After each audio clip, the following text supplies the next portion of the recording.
भाऊ काय हाय आपल्या पोरांचे लग्न होतील का नाही?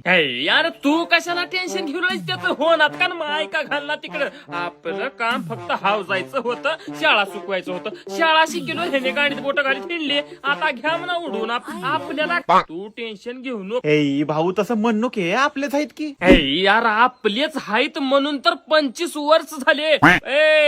वयाचे 25 वर्ष झाले रे टोनग्यावाला. चढवून घेऊ लागली धड देखता रोज उठल्या उठल्या. जाऊ दे, तुझ्या डोक्यात राग आहे, करूत आपण काय तर. अजून काय करायचा बाबा, तू गप रे. आपण केलो म्हणूनच हे झाल्यात की. आम्हाला विचारून केलतो का?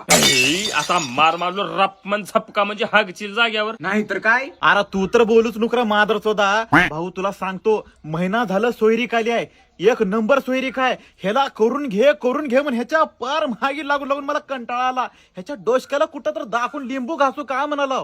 लिंबू घासून काय होत नाही, ह्याच्या डोसक्यात कुणाचं तर डेंगण घास. लागलं ठणकाया ग माझ्या जीवाला केगा करा का झालं केस काढून घास घास घास